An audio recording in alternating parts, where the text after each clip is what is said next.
여러분 우리가 함께 예배함이 기쁨입니다.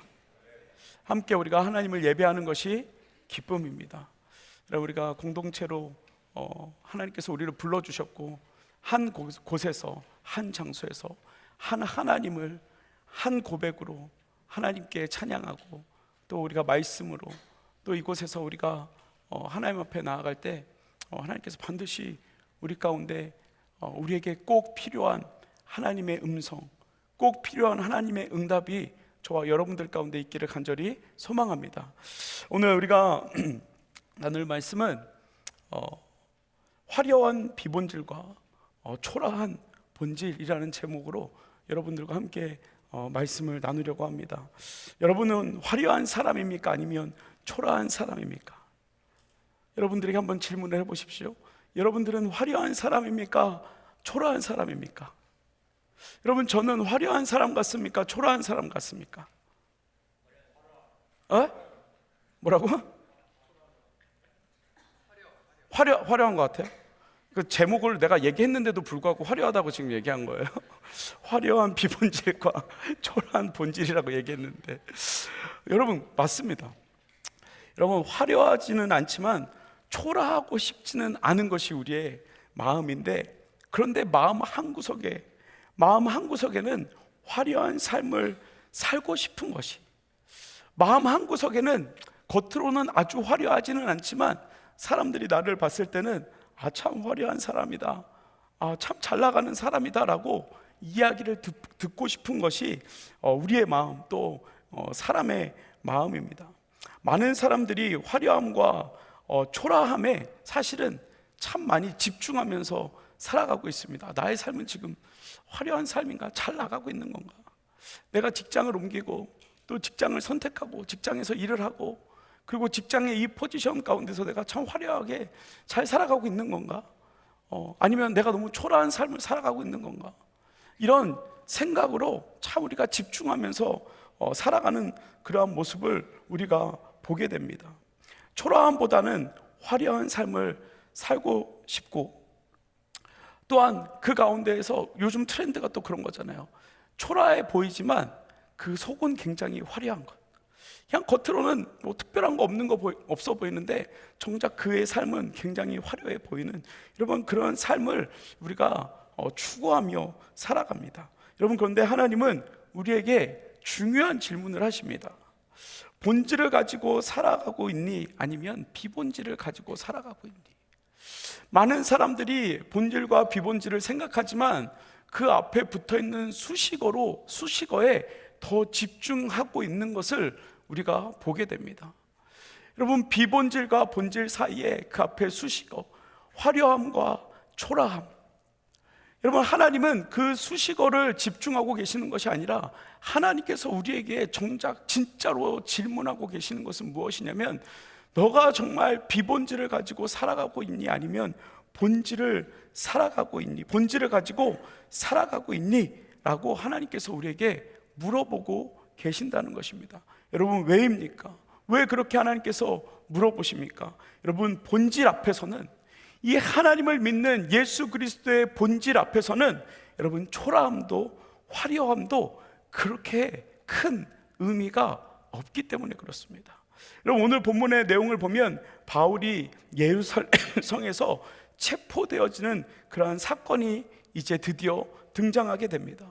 바울이 예루살렘에 들어와서 성도들의 환영을 받으면서 하나님의 은혜를 나누고 함께 예배하는 시간을, 그리고 그곳에서 하나님께서 하신 일들에 대해서 예배하며 하나님 앞에 영광 돌리는 그러한 시간을 갖게 됩니다. 참 기쁨의 순간이었습니다. 하나님께서 나를 통하여, 나를 도구로 삼으셔서 1차, 2차, 3차 여행을 통하여서 아시아와 유럽에 복음을 전하게 하신 하나님, 그 하나님 앞에 감사함으로 또 기쁨으로 하나님 앞에 예배 드리는 그러한 순간들이었습니다. 여러분, 그런데 그 모습을 본 유대인들, 그 모습을 보고 있는 유대인들은 그 이면에서 무엇을 준비하고 있었냐면 바울을 죽이기 위해서 모의하고 있었고 거짓으로 사람을 선동하였다라고 오늘 본문에서 이야기하고 있습니다. 여러분, 이 사건, 세상의 거짓과 죄악으로 가득한 곳에서 우리가 무엇을 붙들고 살아가야 하는가? 우리가 예수 그리스도의 복음을 전하고 기쁨으로 우리가 예배하고 있는데 그 예배의 뒷면에서는 본질이 아닌 그 비본질을 붙들고 한 사람을 죽이기 위하여 달려가고 있는, 자기의 정체성과 그 정당성을 증명하기 위하여 바울을 잡아 죽이려고 하는 그 유대인의 비본질적인 그 모습, 여러분, 그 모습 가운데 하나님께서 우리에게 무엇을 말씀하시는지, 하나님이 우리를 하나님의 자녀로 불러주셨고 우리를 예수 그리스도로 믿는 그리스도인으로 우리를 불러주셨는데, 그 화려함과 초라함 사이에 본질과 그 비본질 가운데에서 우리가 무엇을 붙들고 살아가야 하는지, 예수 그리스도를 믿는 그리스도인이라면, 하나님을 믿는 사람이라면 우리가 무엇을 붙들고 살아야 하는지를 오늘 본문 가운데서 바울을 통하여 하나님이 우리에게 명확하게 말씀해 주고 계십니다. 여러분, 첫 번째는 화려한 비본질에는 힘이 없다는 것입니다. 여러분, 화려한 비본질에는 힘이 없습니다. 화려해서 힘이 있어 보이고 화려해서 우리의 시선이 그쪽으로 향하지만 정작 거기에는 아무런 힘이 없다는 것입니다. 여러분, 30절에 보면 이렇게 이야기합니다. 온 성이 소동하여 백성이 달려와 모여 바울을 잡아 성전 밖으로 끌고 나가니 문들이 곧 닫히더라 라고 이야기합니다.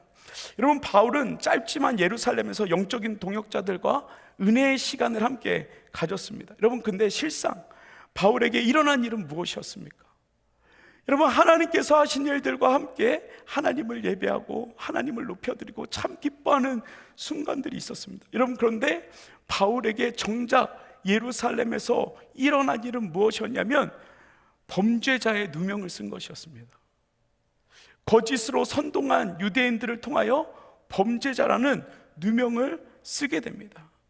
여러분, 그냥 이 바울이 잡힌 것이 아니라 30절에 보면 이렇게 이야기합니다. 온 성이 소동하여 백성이 달려와 라고 이렇게 이야기합니다. 여러분, 온 백성이, 온 성이 소동했다라고 되어 있습니다. 그리고 백성들이 다 달려왔다고 이야기하고 있습니다. 여러분, 여기에서 소동하다, 이 소동하다라는 단어가 헬라어로 키네오라는 단어를 사용하고 있습니다. 키네오. 여러분, 이것은 무엇을 이야기하냐면 자극하다는 것입니다. 자극하다, 흔들다. 여러분, 가만히 있는 사람들을 자극하고 흔들다라고 이야기하고 있는 것입니다. 여러분, 자극했다는 것은 무엇입니까? 양념을 많이 쳤다는 겁니다. 있는 그대로가 아니라 양념을 많이 쳤다는 것입니다. MSG를 많이 넣었다는 것입니다. 라면을 끓이는데 거기다가 다시다 한 스푼을 잔뜩 넣었다는 겁니다. 여러분, 그럼 어떻게 돼요? 라면 스프를 넣는데 거기다가 다시다까지 넣으면 어떻게 돼요? 너무 맛있어. 은혜가 그냥, 은혜가 빡 오고 그 다음에 뭐가 와요? 이제 잠이 오겠죠. 잠이. 그러니까 정신을 못 차리게 하는 거겠죠. 여러분, 이 소동하다, 키네오가 바로 그런 뜻입니다. 사람의 정신을 혼란스럽게 만들다, 흔들다, 그 중심을 흔들다라는 그러한 뜻을 가지고 있습니다. 여러분, 그러니까 이 바울 한 사람을 죽이기 위해서 예루살렘 성에 있는 대제사장들과 그리고 유대인들이 예루살렘에 있는 모든 사람들을, 유대인들을 자극하기 시작합니다. 유대인들의 마음을 흔들기 시작합니다. 여러분, 어떻게 선동했냐면 29절에 좀 더 정확하게 이야기하고 있는데 이렇게 이야기합니다.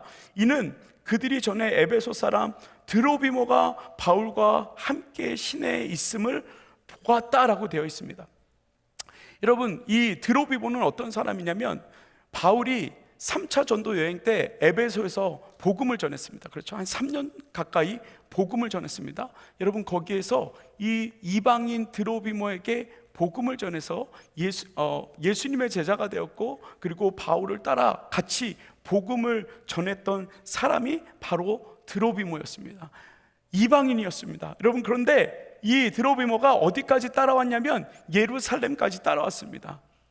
여러분, 이방인인데 예루살렘까지 같이 바울과 동행했습니다. 여러분, 그런데 유대인들이 그 모습을 보고 바울과 이 드로비모가 예루살렘 그냥 그 지역에 있다는 것, 그것만을 보고 뭐라고 소문을 내기 시작했냐면, 야, 바울이 이방인 드로비모를 데리고 예루살렘 성전에 들어갔다는 거예요. 예루살렘 성전에 들어갔다고 거짓말을 하기 시작합니다. 여러분, 이것은 무엇이냐면 그 당시에 불법입니다.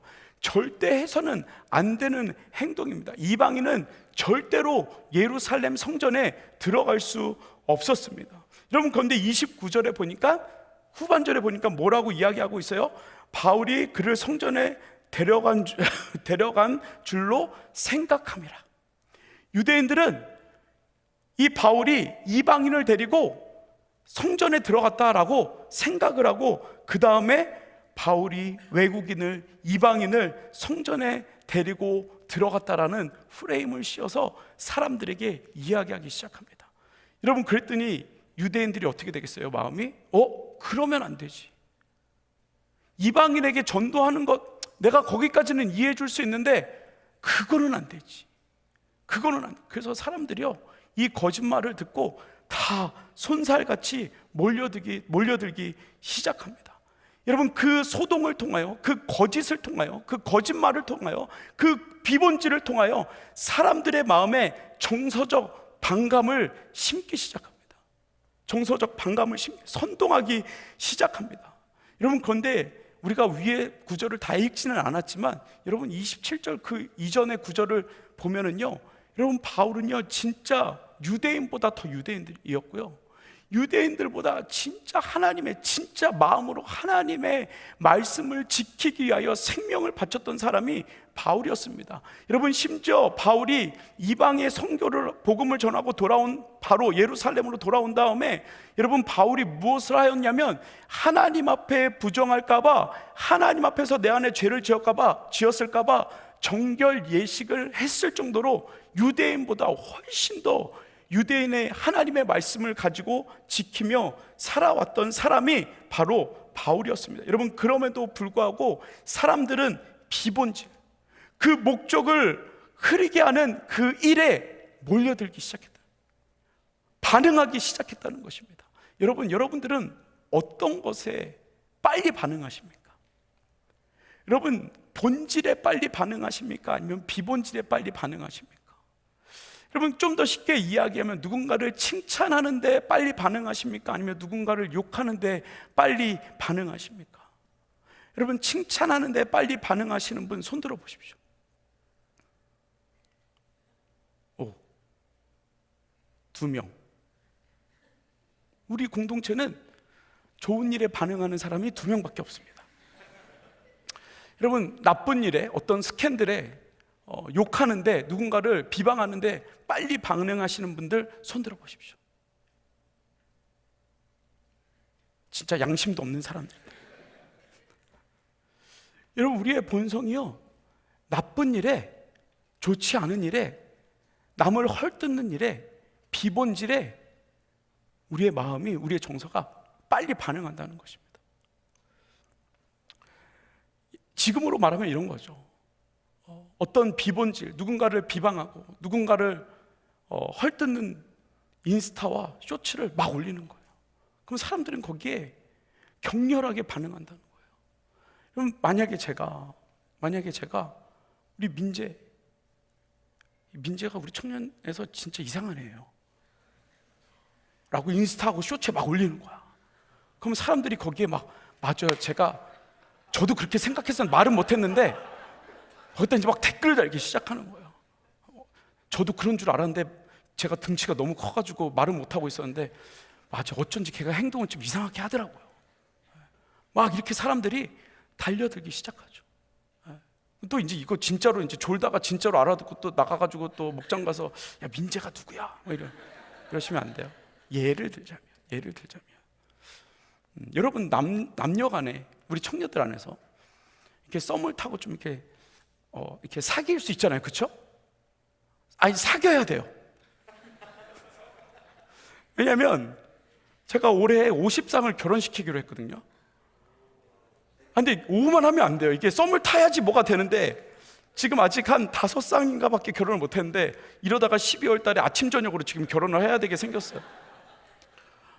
여러분, 이렇게 썸을 타고 만날 수 있어요, 그쵸? 만날 수 있죠? 대답을 좀 해봐요. 만날 수 있어요, 없어요? 있어요. 만나야 돼요. 여러분, 근데 헤어질 수 있어요, 없어요? 있어요. 헤어질 수도 있어요. 잘 안 맞으면 헤어질 수 있어요. 여러분, 근데 문제는 뭐냐면 헤어진 다음에 어떻게 해야 돼요? 여러분, 제가 지금 교육을 하고 있는 겁니다. 잘 들으셔야 돼요. 그럼 헤어진 다음에 어떻게 해야 돼요? 또 다른 좋은 사람을 만나야 돼요. 동의하십니까? 왜 안 만날 거예요? 그냥 한 번 하고 끝? 그냥 총알 한 번 빵 쏘고 끝? 아니, 만나야죠. 이게 설교를 그만하고 연애 강의를 다시 해야 되나? 만나야죠. 다시 만나야죠. 여러분, 그런데 문제가 뭐냐면 헤어질 수 있어요. 다른 사람을 만날 수 있어요. 여러분, 근데 헤어진 다음에 그냥 조용히 다른 사람을 만나면 되는데 그 헤어진 사람에 대해서 친한 친구한테 가서 이렇게 이야기하는 거야. 야, 너만 알고 있어? 그게 진짜 이상하네요. 잘난 체도 되게 많이 해요. 지푸를 하나도 없으면서 있는 척하고 그리고 엄청 애가 좀 성격도 별로고, 그리고 내가 이렇게 좀 만나보니까 진짜 싸티야. 막 이렇게 얘기를 그냥 그 사람의 본질이 아니라 내가 느낀 그 잘못된 정보를 막 얘기해요. 여러분, 그러면 너만 알고 있어서 진짜 너만 알아야 되는데 그게 너만 알고 있어요? 아니에요. 그 다음 주에 오면 모든 청년이 알고 있어요. 여러분, 그러면 그 사람은 아주 나쁜 사람이고 잘난 척 많이 하는 사람이고 아주 쌉티고 그냥 그 프레임에 온 세상에 있는 모든 프레임을 다 씌워가지고 그 다음부터 그 사람은 누군가를 만날 수 있어요, 없어요? 없어요. 근데 사람은 거기에 반응을 한다는 거예요.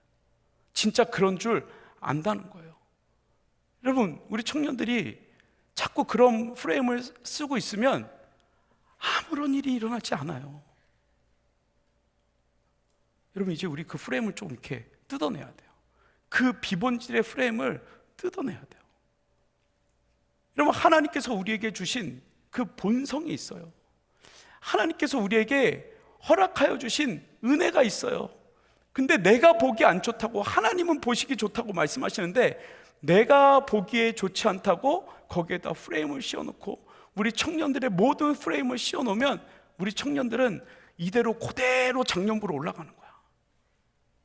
너무 슬픈 일 아닌가요? 여러분, 우리가 비본질에 반응하면 그렇게 된다는 거예요. 그렇게 된다는 거예요. 여러분, 하나님께서 우리에게 허락하여 주신 그 본질, 정말 그 안에 하나님께서 숨겨놓아 주신 그 본질을 바라보며 살아갈 수 있는 저와 여러분 되어지시기를 간절히 소망합니다. 옛날에 제가 기사를 하나 봤던 것이 있어요. 옛날 한 5, 6년 전에 봤던 기사인데 그 기사를 이제 다시 찾아보니까 나오더라고요. 이거 진짜 연구한 논문입니다. 그 MIT에서 그 연구진이 그 사이언스라는 학술지에 논문을 쓴 건데, 여러분, SNS의 가짜 뉴스가 진짜 뉴스보다 훨씬 더 빠르게 그리고 광범위하게 퍼진다는 것을 증명했습니다.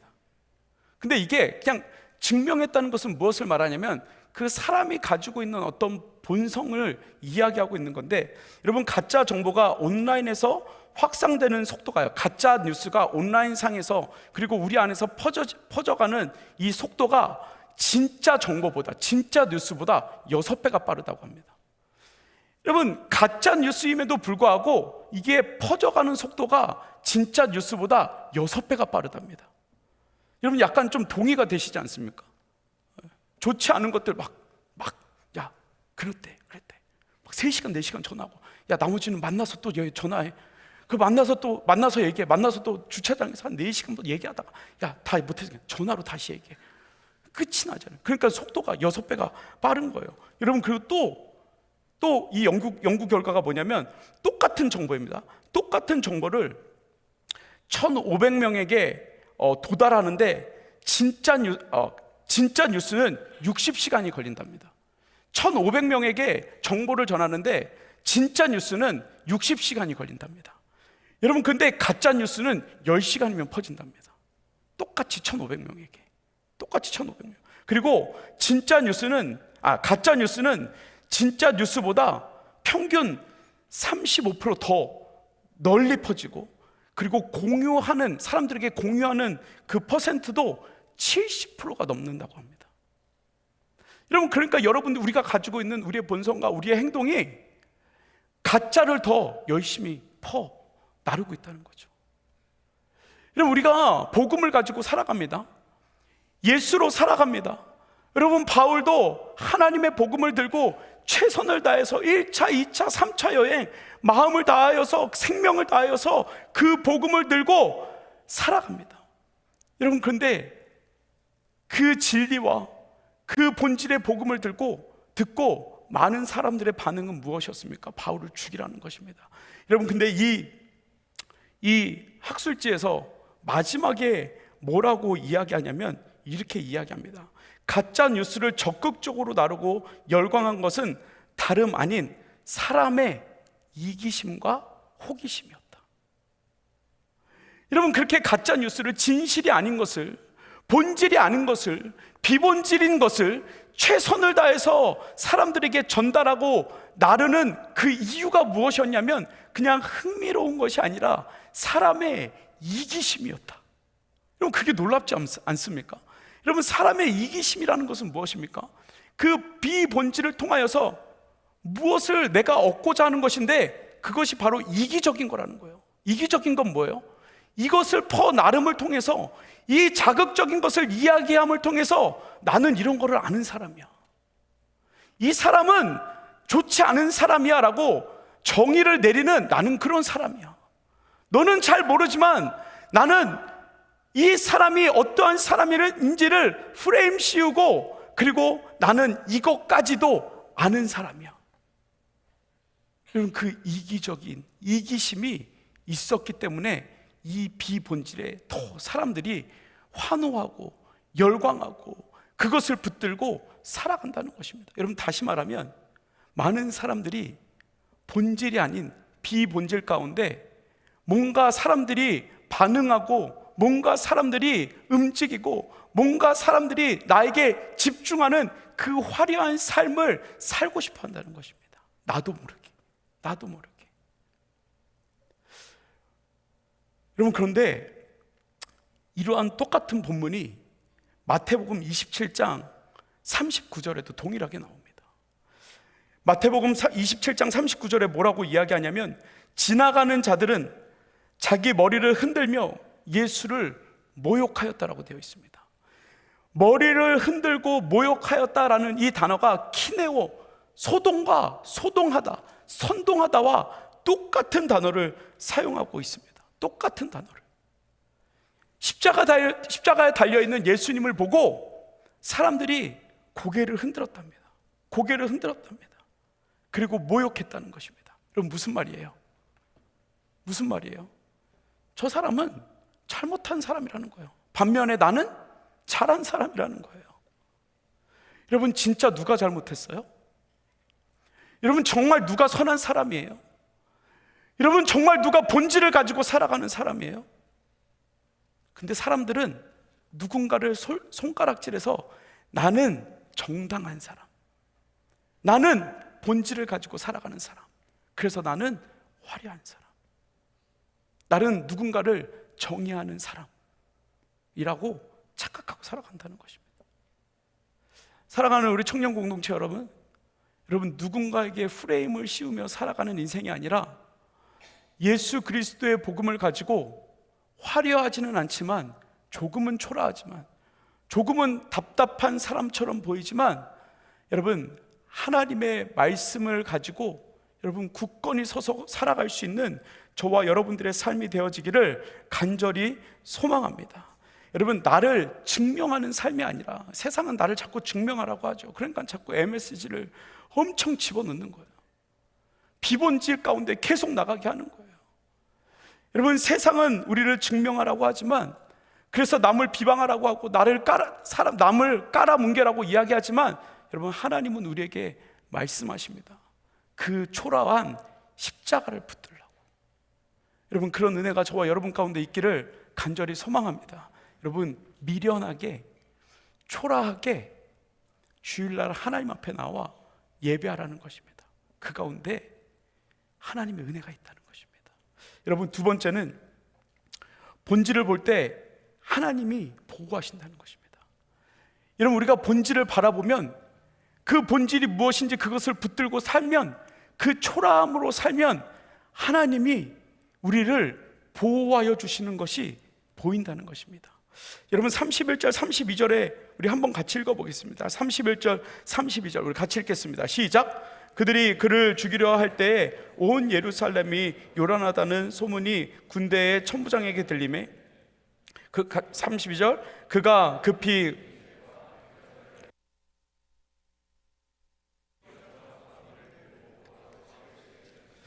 네, 여러분, 결국 유대인에게 바울이 붙잡혔습니다. 그 다음 일어나는 일은 31절에서 말하고 있는 것처럼 바울을 이제 죽이는 일입니다. 여러분, 이 당시 이스라엘은 로마의 식민지였습니다. 로마의 식민지. 식민지라는 것은 무엇이냐면 모든 정권, 모든 권한, 모든 법정 집행권이 누구에게 있는 것이냐면 로마에게 있는 것입니다. 그 모든 정권을 이제 뺏기는 것입니다. 법적으로 뭔가를 할 수가 없습니다. 다 로마가 시키는 대로 해야 됩니다. 그런데 이스라엘과 유대인들에게 법적으로 집행할 수 있는 한 가지의 권한을 부여받았습니다. 한 가지의 권한. 그게 뭐냐면 예루살렘 성전에 이방인이 들어오면 그 사람은 죽일 수 있습니다. 예루살렘 성전에, 거룩한, 본인들이 생각하는 거룩한 성전에 이방인이 들어오면 그 사람은 죽일 수 있습니다. 그 권한을 받았습니다. 여러분, 그런 의미에서 바울은 유대인들의 씌운 그 프레임, 왜 씌웠는지 알겠죠? 바울과 드로비모를 죽이기 위해서 프레임을 씌웠습니다. 그리고 그 권한을 받았습니다. 바울을 죽여도 그 누구도 항의할 수 없었습니다. 합법적으로 바울과 드로비모를 죽일 수 있었습니다. 그러기 위해서 끌고 나왔습니다. 끌고 나올 때 우리가 29절에서 읽었던 것처럼 예루살렘의 성전의 문이 닫혔다라고 되어 있습니다. 여러분, 바울에게 있어서, 하나님을 믿는 우리에게 있어서 예루살렘 성전은 도피성과 같은 곳입니다. 하나님을 만나는 곳입니다. 안전한 곳입니다. 그런데 누가는 뭐라고 기술하고 있냐면 그 예루살렘의 성전의 문이 어떻게 됐다고요? 닫혔다. 여러분, 이것은 무엇을 암시하고 있는 거냐면 이제 바울은, 드로비모는 죽는다라는 얘기입니다. 돌에 맞아 죽는다는 그러한 이야기입니다. 여러분, 근데 그 성문이 닫히고 31절에 여러분 누가 등장합니까? 누가 등장하죠? 31절에 천부장이 등장합니다. 천부장. 여러분, 천부장은 누구냐면 로마가 이스라엘을 이렇게 지배하기 위해서, 다스리기 위해서 로마에서 보낸 장군입니다. 1000명의 군사를 다스릴 수 있는 장군입니다. 지금 우리 한국으로 말하면 투스타 정도 되겠죠. 여러분, 갑자기요, 느닷없이 이 천부장이 등장을 합니다. 그리고 이 천부장이 바울을 뭐라고 되어 있어? 31절에 두 손으로, 두 쇠사슬로 어떻게 했다고요? 결박했다. 여러분, 그랬더니 뭐라고 되어 있냐면 35절에 바울이 층대에 있을 때 무리의 폭행으로 말미암아 군사들에게 들어가니, 사람들이요, 유대인들이요, 바울을 죽이기 위해서 폭행하기 시작했습니다. 근데 천부장이 나타나서 이 소동을 말리고 바울을 끌어내서 쇠사슬을 메어서 그 무리와 분리를 시켰습니다. 그럼 바울은 법적으로도 죽을 수 있는 그러한 프레임이 씌워졌고 유대인들이 죽이기 위해서 달려들었습니다. 여러분, 그때 하나님께서 그 모습을 그냥 보지 아니하시고 누구를 보내주셨냐면 천부장을 보내셨습니다. 진짜 이방인 중에 이방인, 로마 제국의 천부장을 보내주셔서 바울을 구출해 주는 사건이 오늘 31절 32절에 나오고 있는 것입니다. 여러분, 바울은요 어떻게 살았는지 아시죠? 여러분, 바울은 굳굳이 예수 그리스도의 복음을 붙들고 살았습니다. 그냥 그게 전부였습니다.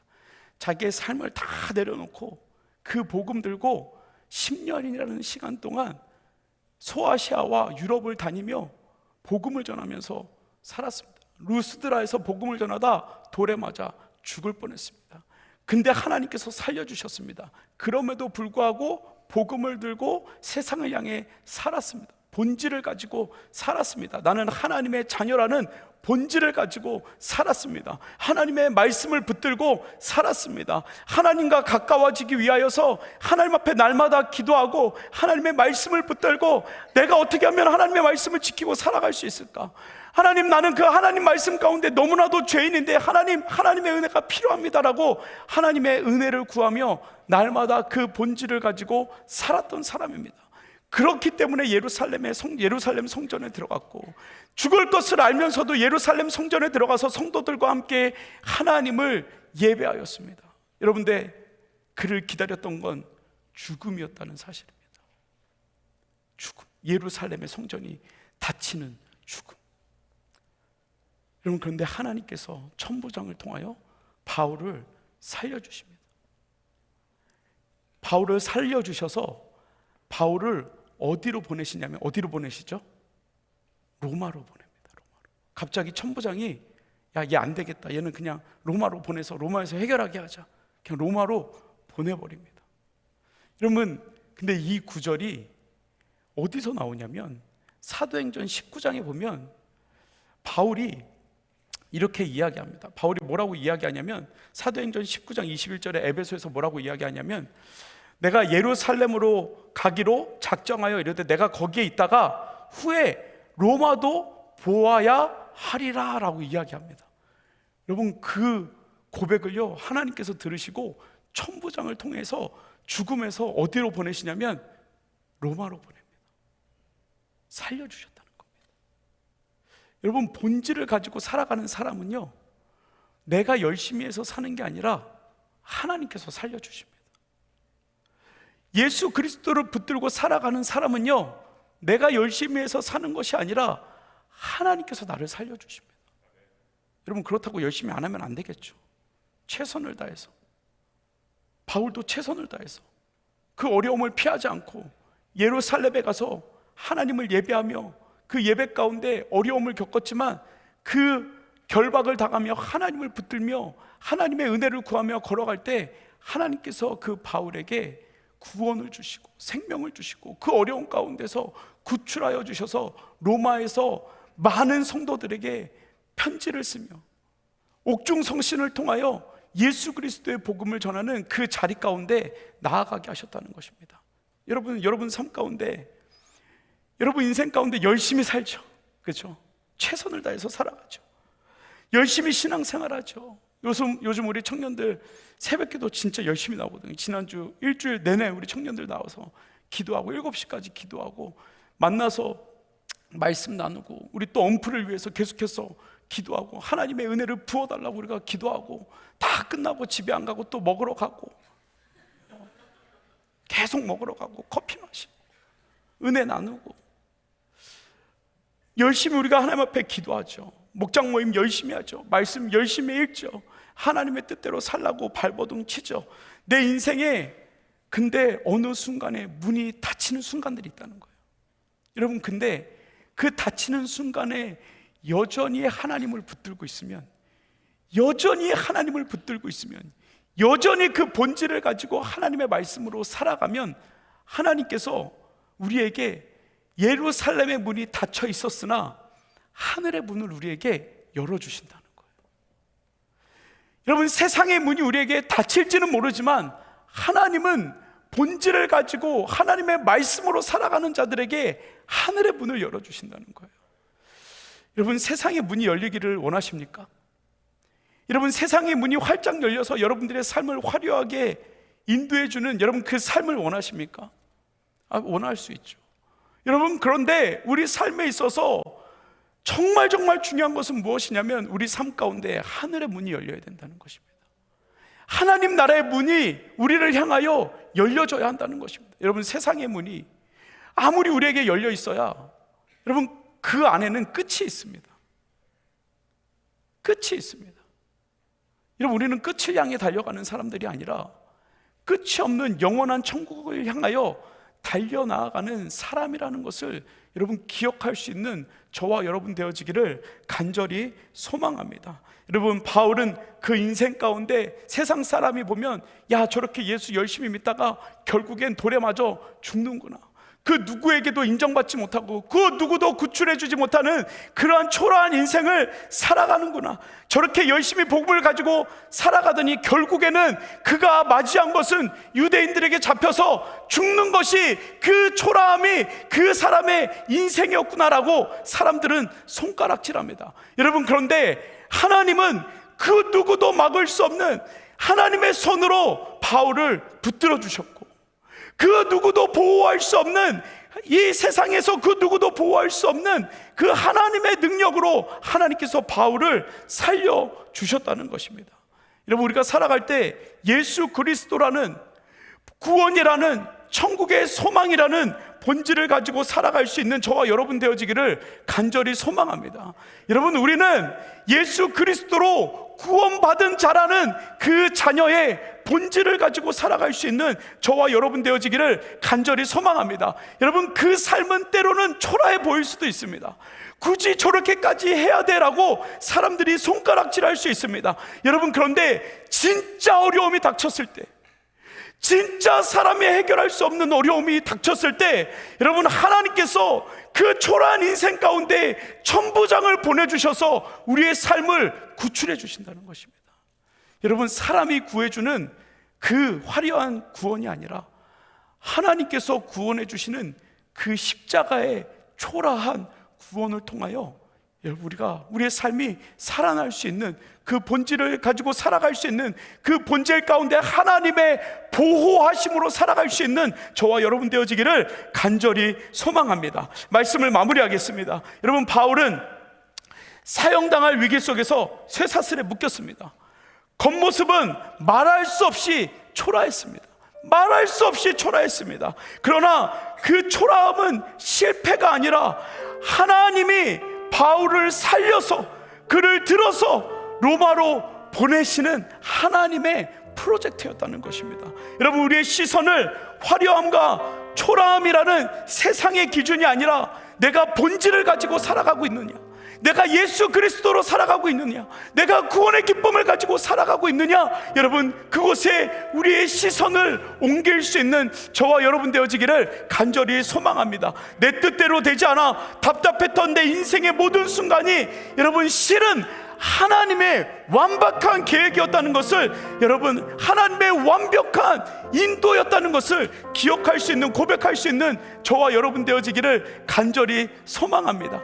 여러분, 마음 가운데 내 삶은 왜 이렇게 초라해? 내 삶은 왜 되어지는 게 없어? 왜 내 삶 가운데 이런 어려움이 있는 거야?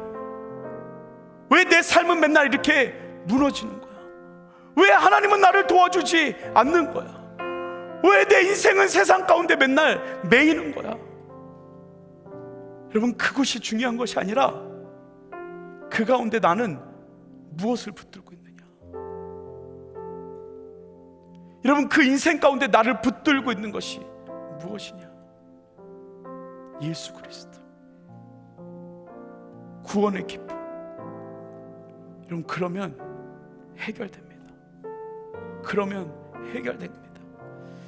여러분, 우리가 좁은 길로 걸어가 답답한 인생, 초라한 인생인지 모르지만 여러분, 그 길이 여러분, 하나님께서 우리를 구원하시는 길이요, 그 길이 가장 안전한 길이요, 그 길이 예수님과 동행하는 길이라는 것을 기억할 수 있는 저와 여러분 되어지기를 간절히 소망합니다. 여러분, 이 시간 자리에서 다 일어나셔서 우리 예수의 길이라는 찬양 같이 함께 할 텐데, 여러분, 이렇게 고백합니다. 안개 속에서 주님을 보내 아무도 없을 것 같은 그곳에서 손 내미셔서 나를 붙드시네, 길을 곧 쓰러졌던 그곳에서. 여러분, 이것이 승리입니다. 이것이 본질입니다. 여러분, 우리가 그 예수님 붙들고 같이, 하나님, 내가 비본질이 아니라, 화려함이 아니라 초라함으로 본질을 붙들고 예수님을 붙들고 그 사형틀 십자가를 붙들고 예수님의 구원을 붙들고 살아갈 수 있는 하나님 그 은혜 우리에게 주옵소서. 우리 같이 찬양으로 고백하며 주님 앞에 나아가겠습니다.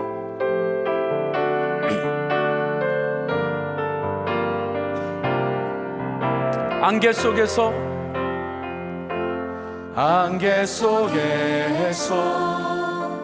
주님을 보내 아무도 없을 것 같던 그곳에서 손 내미셔서 나를 붙드네 길 잃고 쓰러져 가던 우리 다시 고백합니다. 안개 속에서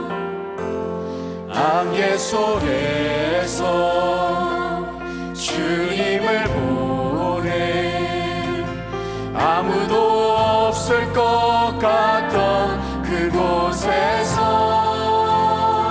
여러분 우리 초라함으로 예수님을 붙듭시다. 아멘. 길 잃고 쓰러져 가던 주 말씀하시네. 주님 말씀하십니다. 내 손 잡으라. 내가 곧 길이요 진리요 생명이니 진리 생명이니 나 기그를 보내 그 길을 주 예비하신 곳 다른 길로 돌아서지 않으리. 여러분 초라한 길입니다. 그러나 본질입니다. 변하지 않는 길입니다. 아멘. 아멘. 그 좁은 길 나는 건네 주 손 잡고 그 무엇도 두렵지. 아멘. 주님 주신 약속 내게 있으니 우리가 하나님께서 우리에게 천국을 약속하셨습니다.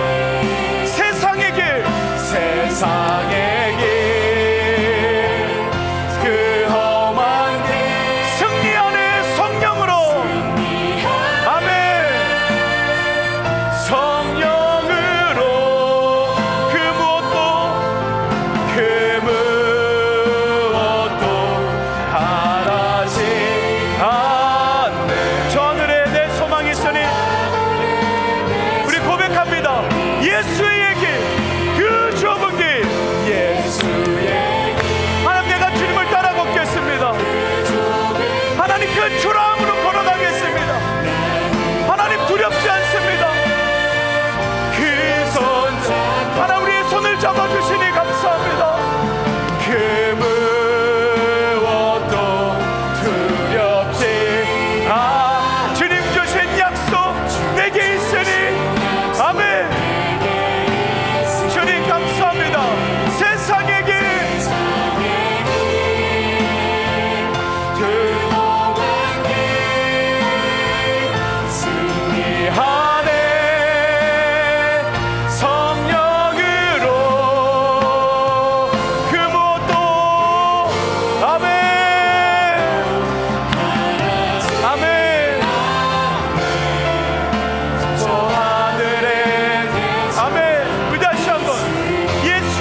거룩한 주님의 임재 불러주시고 아멘 채워주시네 아멘 들으시고 응답하시네 우리 고백합시다. 주의 손이 아멘 붙드시네 아멘 흔들리는 우리의 삶 흔들리는 우리의 삶은 주의 손이 아멘 아멘 상한 우리의 마음을 상한 우리 다시 한번 여러분 선포합시다. 주의 손이 아멘 붙드시네 흔들리는 우리의 삶을 흔들리는 우리의 삶을 아멘 주의 손이 고치시네 상한 우리의 마음을 상한 우리의 여러분 이 시간 우리 합심으로 기도합시다. 이 시간 기도할 때 하나님 내가 초라한 길 걸어가겠습니다. 하나님 내가 그 본질 예수 그리스도로 걸어가겠습니다. 하나님 내가 화려한 세상의 문이 아니라 하나님 그 문이 닫혀 있을지라도 하나님 영원한 천국 하나님 우리를 구원하신 하나님 그곳을 향하여 하나님 본질을 가지고 하나님 담대히 걸어갈 수 있는 우리의 삶 나의 삶 되게 하여 주옵소서. 그 좁은 길 예수의 길을 따라가겠습니다. 우리 결단하며 주님의 이름 한번 간절히 부르고 기도하겠습니다. 기도합니다. 주여 아버지 하나님 예수의 길로 걸어갈 수 있도록 아버지 하나님 우리 주님의 손으로 붙들어 주시옵소서. 주님의 손으로 붙들어 주시옵소서. 아버지 하나님 주님 도와주시옵소서. 아버지 하나님 주님 도와주시옵소서. 하늘의 문을 열어주시옵소서. 아버지 하나님 주님 도와주시옵소서. 아버지 하나님 아버지 우리를 붙들어 주신 하나님 우리를 붙들어 주신 내가